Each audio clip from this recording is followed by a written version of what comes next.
license suspension of 6 months to 5 years. Do you understand that? Now, are you facing any felony charges in any other jurisdiction, Mr. Ron? Do what? Are you facing any other felony charges right now? All right.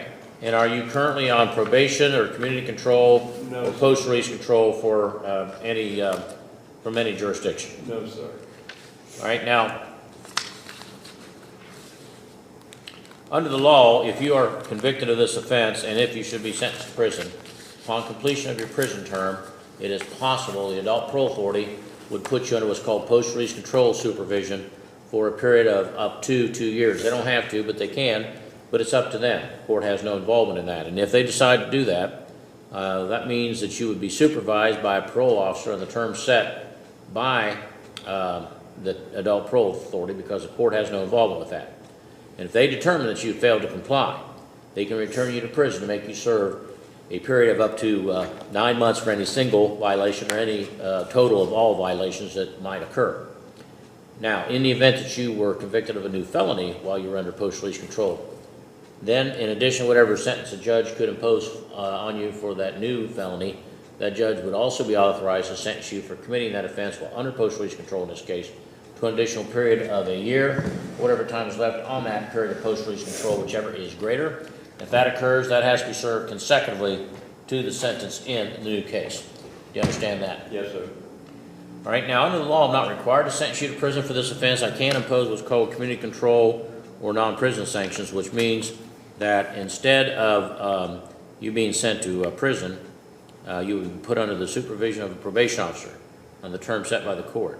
And if during that period of time the probation department felt that you were not compliant, they would file a written notice of that with the court and give you a copy.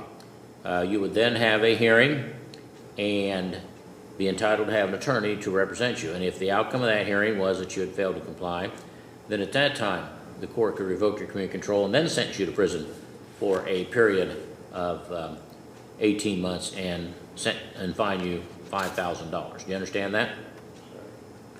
All right, now the charge in this case alleges that on or about February 26, 2015, in Highland County, Ohio, you did knowingly sell or offer to sell oxycodone or Percocet, a Schedule II controlled substance, in violation of Section 2925.03A1 of the Ohio Revised Code.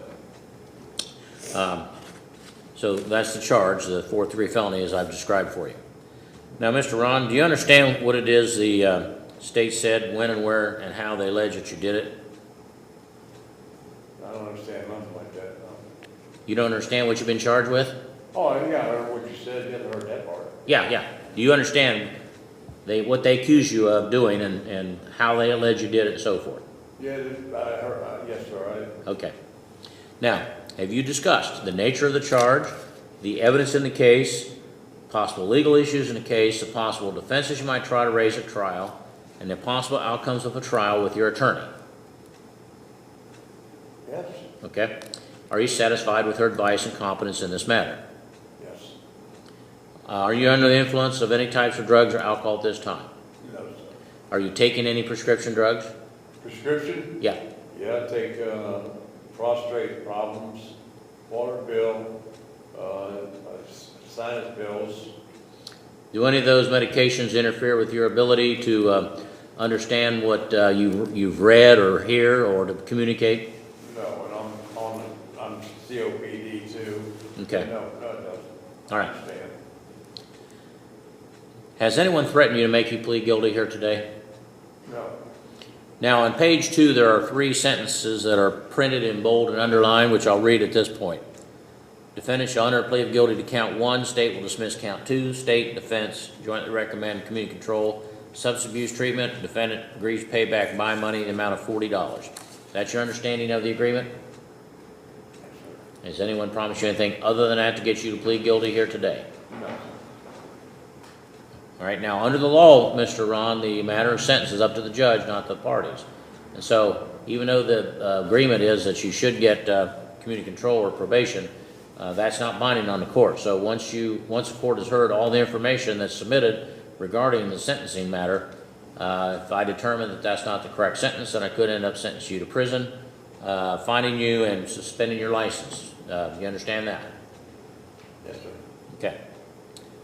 Now, do you hold any license or certification from any state agency, governmental agency, that regulates any profession or occupation? I didn't hear that. Do you hold a license or a certificate from any state governmental agency No, that sir. regulates professions or occupations? No, sir. Okay.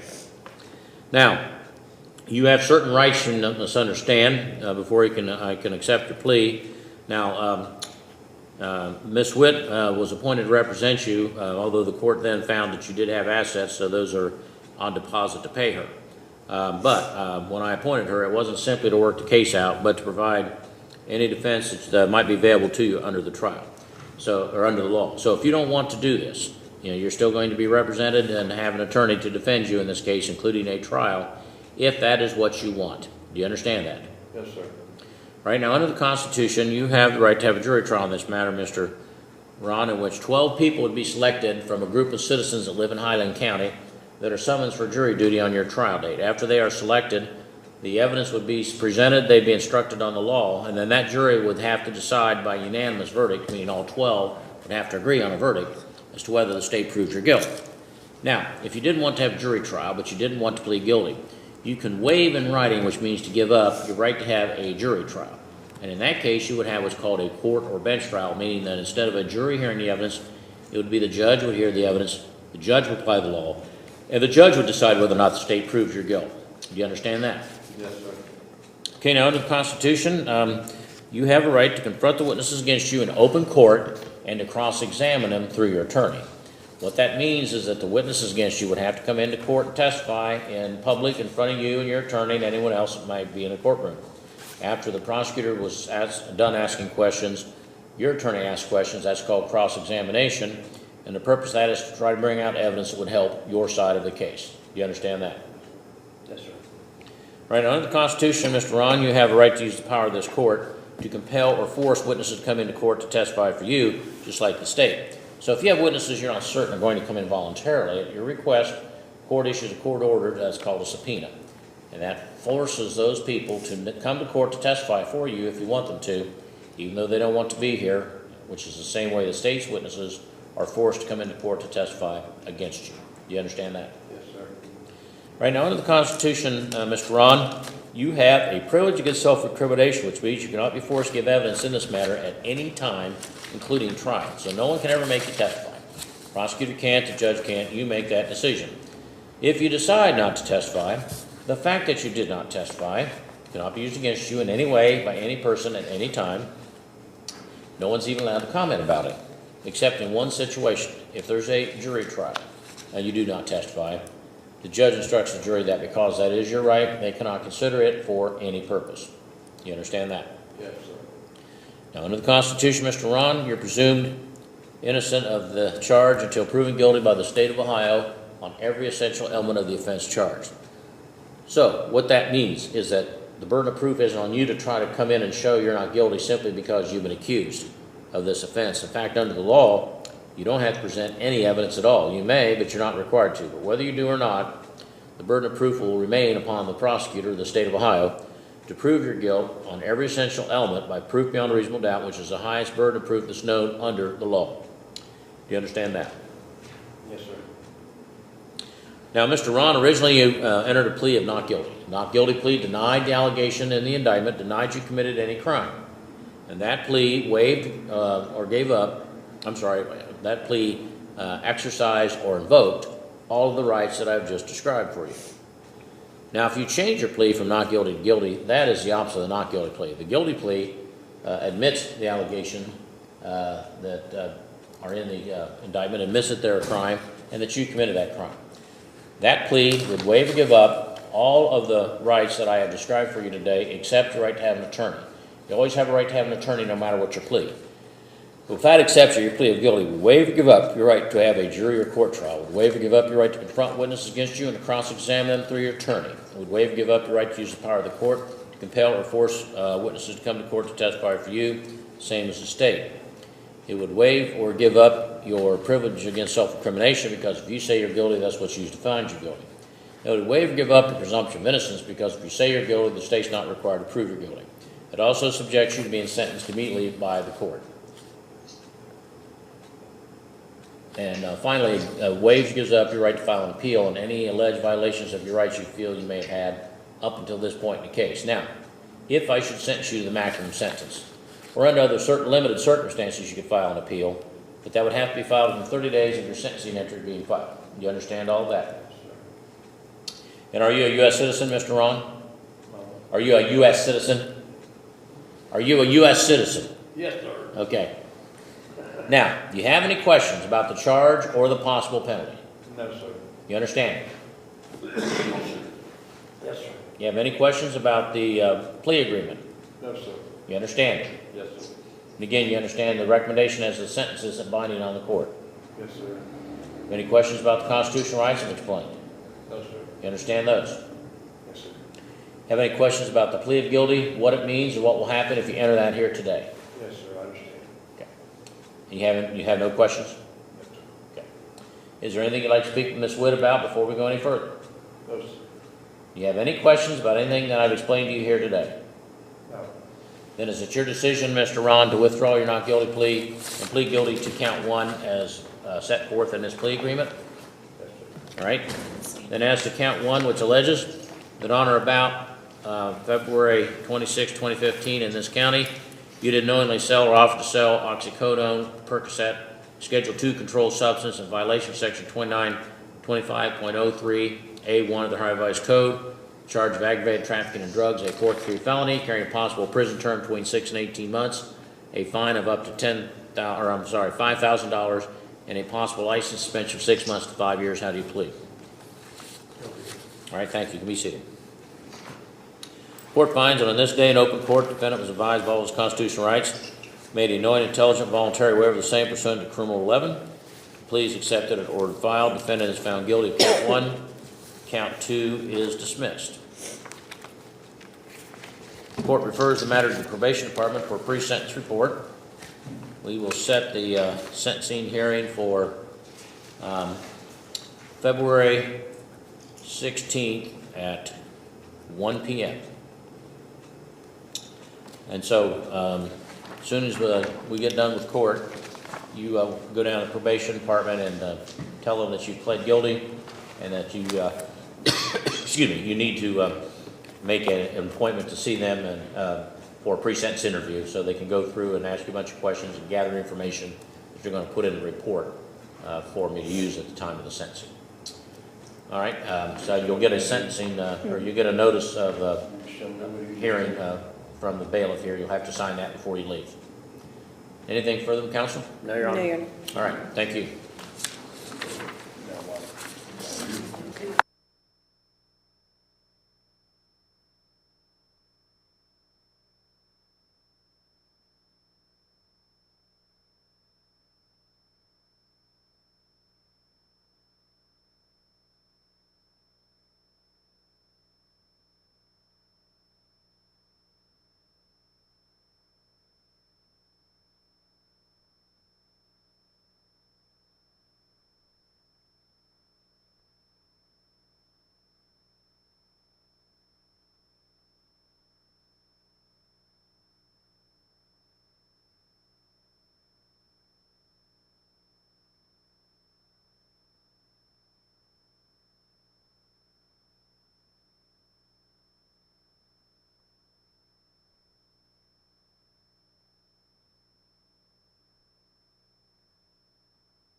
All right, are you Cora Cox appearing there from the jail?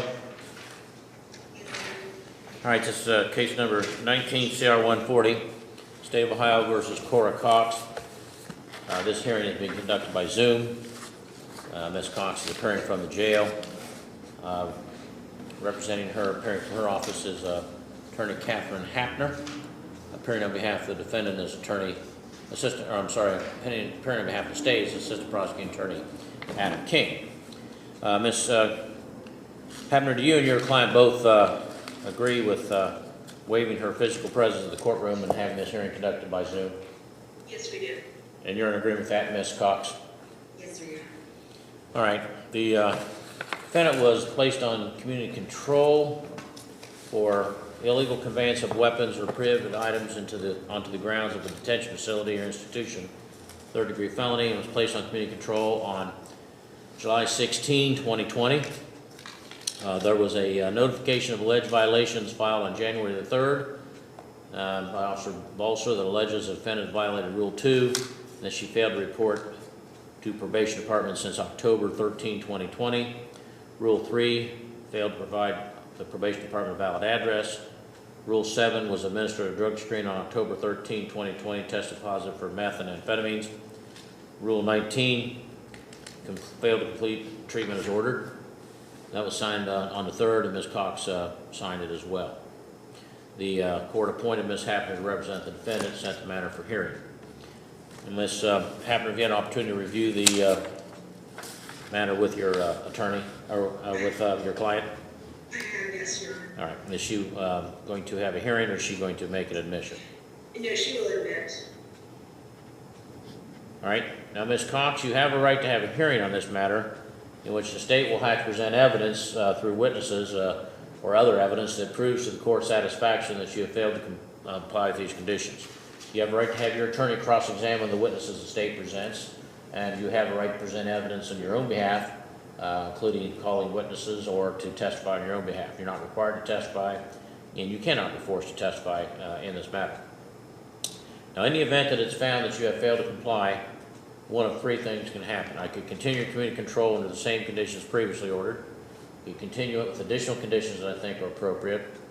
Or the third, the most serious, is that I could revoke your community control and sentence you to prison for 36 months, fine you $10,000. Do you understand that? Yes, Your Honor. Has anyone promised you anything to get you to plead guilty here today? No, sir, Your Honor. I'm sorry, to admit to the violations. No, sir, Your Honor. Has anyone threatened you in any way to get you to admit to the alleged violations? No, sir. Okay. Do you have any questions at all about what we've talked about here this afternoon? No, sir. Do you need to talk with your attorney before we go any further? Because if you do, I can put you and her into a breakout room where just the two of you can converse without anyone else seeing or hearing you. I had an opportunity to speak earlier, Your Honor, so Okay. I think You're all right? All right. as far as I'm... All right. she's good. No problem. Then do you admit to the violations that were filed on January 3rd? I admit, yes, sir. All right. Anything from the state regarding disposition of this matter? Thank you, Your Honor. The state is requesting that the defendant's community control be revoked and she be sentenced to a term of incarceration. This is a case where the defendant stopped reporting to the probation department after only being on community control for a period of 3 months.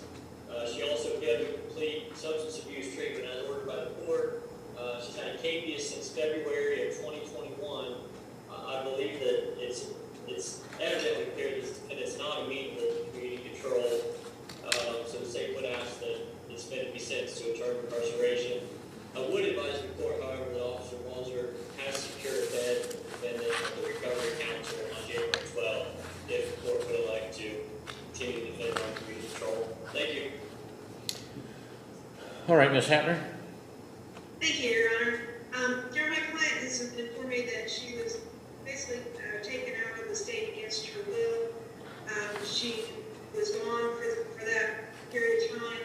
She is back. It's my understanding that Kim Davis did an assessment with her, and the probation department has secured a bed for her. I think it's evident that she does need rehabilitation.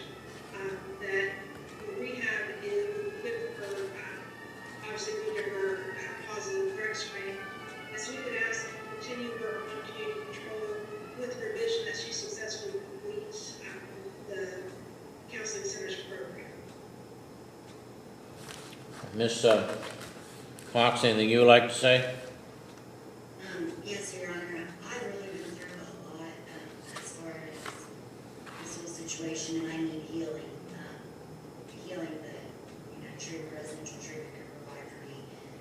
They also have, from what I understand, they just had explained that they have a tracking program there as well. That would help, with the situation, with everything I know. But while I've been gone, and so I would just please ask the court to consider giving me one more chance.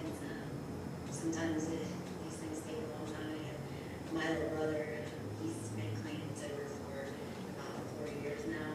He works for the counseling center, which is a little different than recovery counseling, but just in other places. But I would like that opportunity to try to do as well, because I think that in the future I can really provide a lot of help to women like me, in the same nature that my brother is, because he's getting his CACA, he's through development, that's going to really provide for himself. So I would just ask to please, hopefully be able to have that same kind of opportunity where I can, gain that healing and further my education and everything, and fulfill the potential that I know that I have. Thank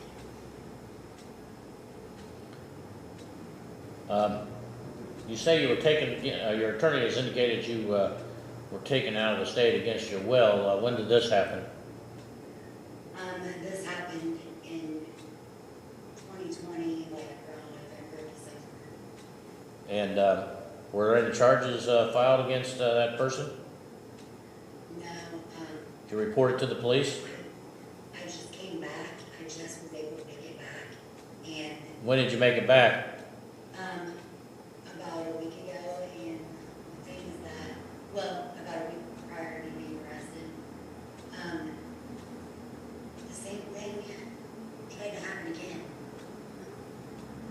And when I refused, that's when this man called in on me to say that I had a right, because I refused to take his advances. So I hopefully will be able to pursue charges, because it's very important. I don't know how, I didn't know the person really well prior to this happening, and I wasn't able to really learn a whole lot of information about them besides their supposed name and description, and maybe somewhat their habits. They took my vehicle, everything from me, and I was able to get away. And I had someone from the area that I've been friends with for a long time come and get me. I found a chance and took the chance, and left everything. And then this person could have hit me, so tried to use another person next one, just to just even more. And I don't know if this person recent was anything to do with the people before or what, but I will pursue charges definitely, because I want to make sure it's not happening. And I'm sure that they're not, the individual's not in the area anymore, but they may be in the area where I left, was taken to. Well, I see that there's one of the allegations you were positive for methamphetamines on October 13th of 2020, the last time you were seen at the probation department. Then you were positive again when you were arrested. Well, no, I guess that's, no, I don't have that information. That's not correct.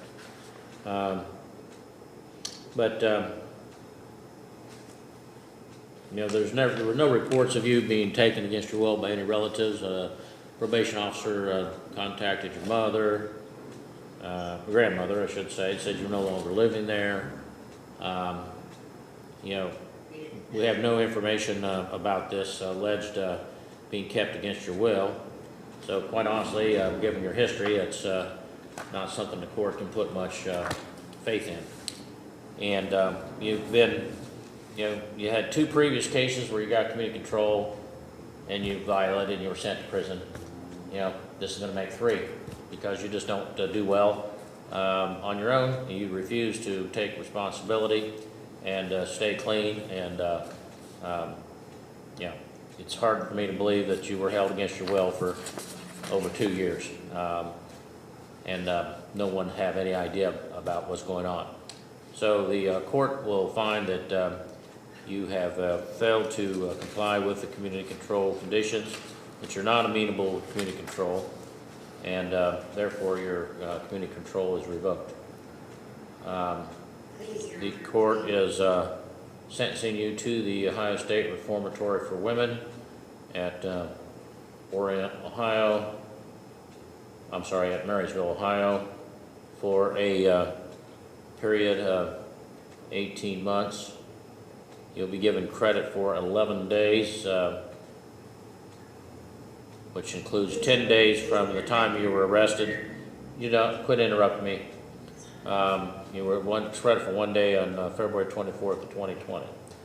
Now, upon completion of this sentence, it is possible that the Adult Parole Authority may place you under post-release control supervision for a period of up to 2 years. They don't have to, but they can. If they do, you'll be supervised on the terms they set, and if they determine that you failed to comply, they can return you to prison to make you serve an additional period of up to 9 months for 1 or more violations. However, if you commit a new felony, in addition to whatever sentence a judge in a new case can impose upon you, that judge is also authorized to sentence you in this case to an additional period of a year or whatever time is left on that period of post-release control, whichever is greater.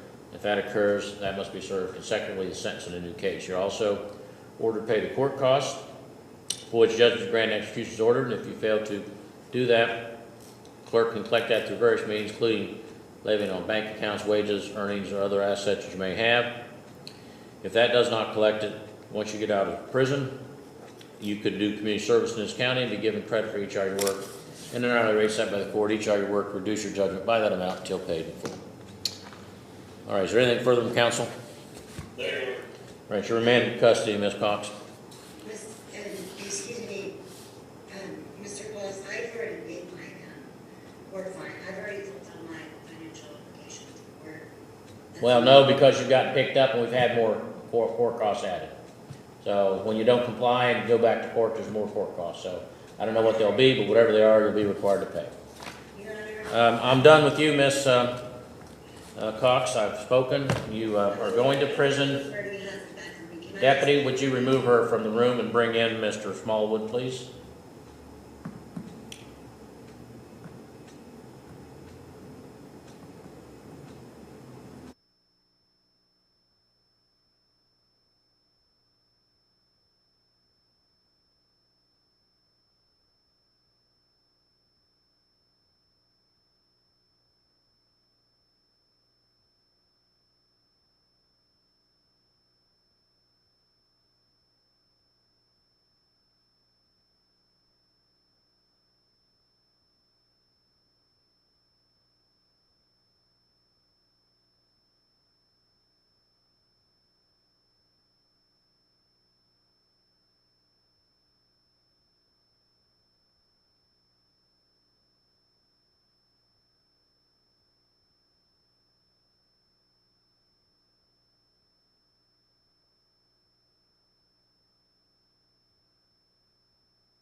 Okay, go ahead. Your Honor, would I be able to speak with Mr. Smallwood just briefly in a breakout room?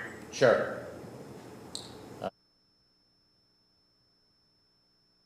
22 CR 110, State of Ohio versus Kyle Joshua Smallwood. Mr. Smallwood's appearing from the Justice Center via Zoom. His attorney is Dennis Kirk, appearing on a laptop along with Ms. Hapner's, Captain Hapner on the screen. Assistant Prosecutor King is appearing from the prosecutor's office. Court is going to put Mr. Kirk and his client into a breakout room. So I don't know if we've done this before with you, Mr. Smallwood, but I'm going to assign you to a breakout room. There's going to be a button appear on the screen that says join breakout room. And you push on that, the deputy there will leave so you and Mr. Kirk can talk alone. When it's done, you push the button that says leave meeting and then join meeting. After that, and you'll come back. All right, there we go. I just opened it up.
Recording in progress.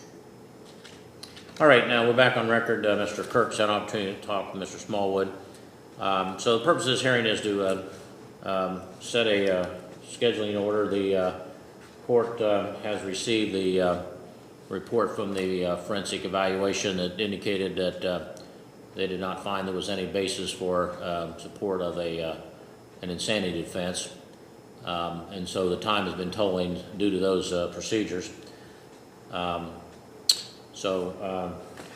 I don't see in here that you have filed your response to discovery yet, Mr.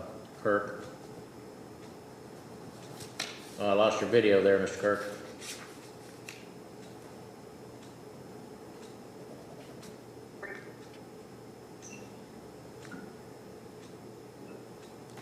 Still in the same name.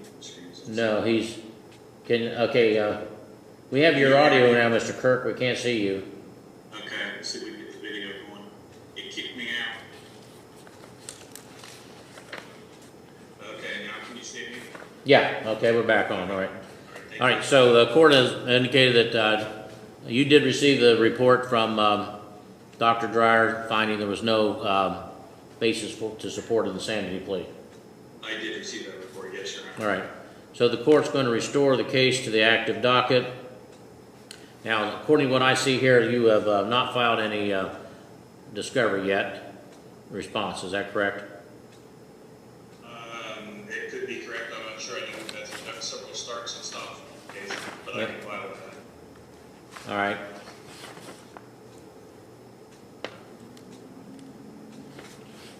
Let me look here, make sure that that's correct, I don't.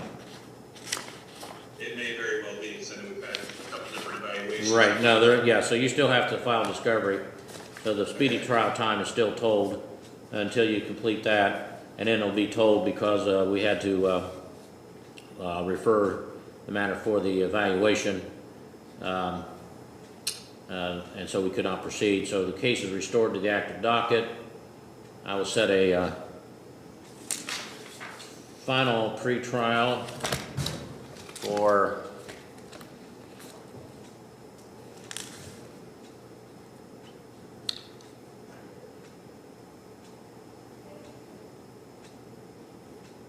January the 18th,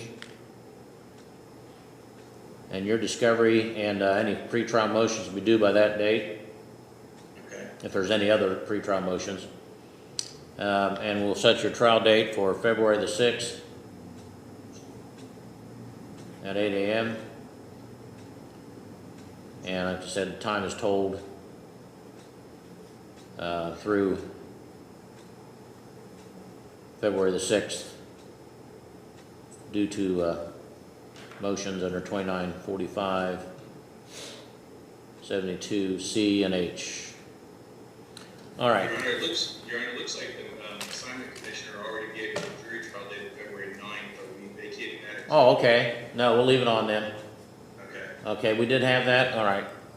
yeah. Yeah, I think we did that before we did the report. Okay, so, all right. So February the 9th will be a trial date, and final pretrial then will be January the 18th at 1 o'clock. Okay. All right. Any other matters that we need to discuss? No, Your Honor. All right. Okay. Thank you.